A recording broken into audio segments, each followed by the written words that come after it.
Okay, let's dive in.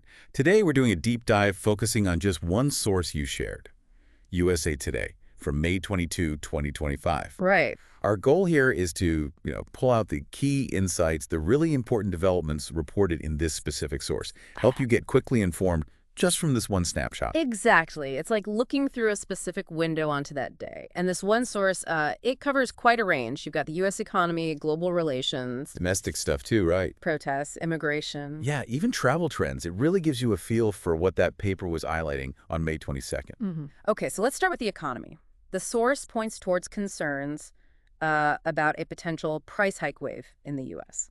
Yes, and what's interesting is how the source frames that concern. It mentions businesses might be getting to a point where they just can't absorb rising costs anymore. They've run out of ways to buffer it internally. Seems to be the implication reported.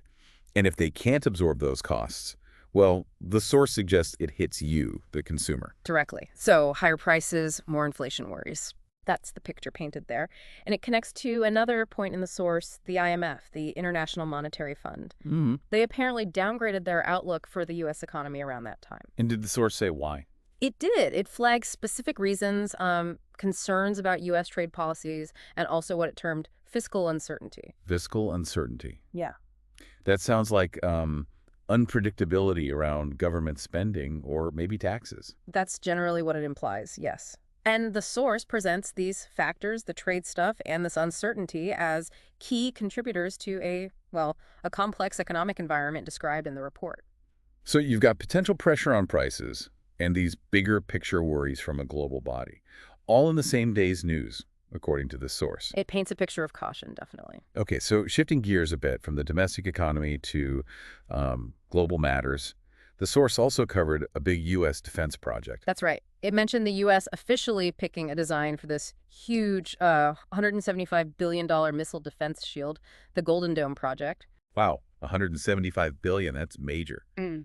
And reactions. Did the source mention any immediate international feedback?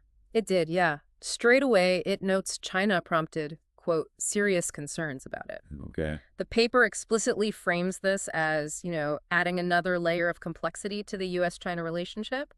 A defense decision with clear international ripples reported right away. Makes sense. And staying on that international stage, the source also touched on U.S. chip tariffs, specifically views from Asia.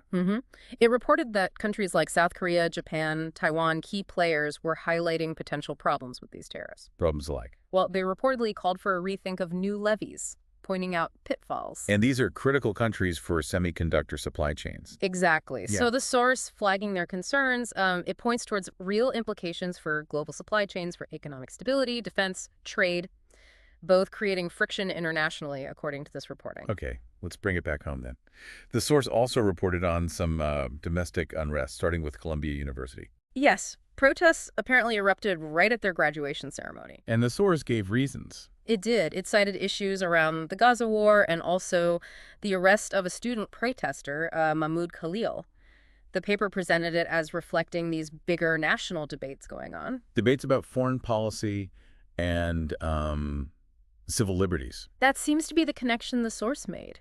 And it wasn't just campus protests. The source also described a nationwide boycott of Walmart. A boycott. Who was behind that, according to the source? It names the organizer as the People's Union USA, and their stated reasons were protesting Walmart's labor practices and its community impact. So in this one source, you see student protests on global issues and a consumer action focused on corporate behavior. Precisely. And the source seems to frame both as signs of, growing public engagement on these big social and economic fronts. Interesting. Now, what about immigration? The source touched on that, too. It did. It stated the U.S. had started deporting about 12 South Asian migrants, specifically sending them to South Sudan. South Sudan? That seems specific. How did the source frame that?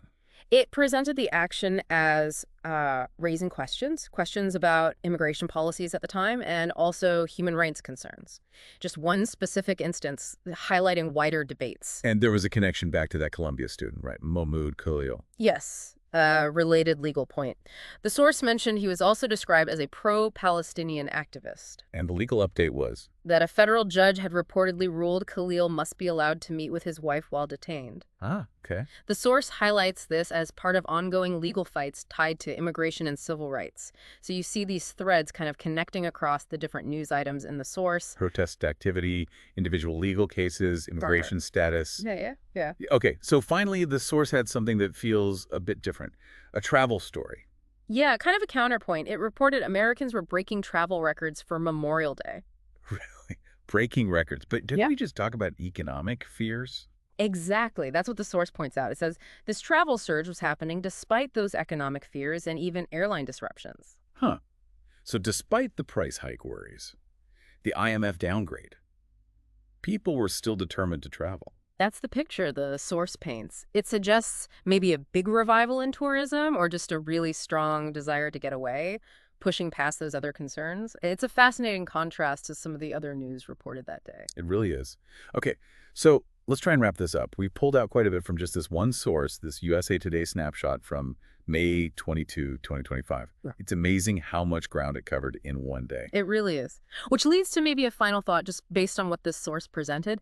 Think about how all these different things, economic jitters potentially affecting your wallet, huge global defense plans, campus protests, specific legal rulings, and then record travel, how they all showed up side by side in this single day's report. What does that specific mix, as presented here, suggest to you about the state of things, or maybe the key pressures and trends really pushing and pulling on that particular day, May 22nd, 2025, just based on this one source's view? Definitely something to think about. A lot packed into one day's news. Well, thank you for joining us for this deep dive into the source material.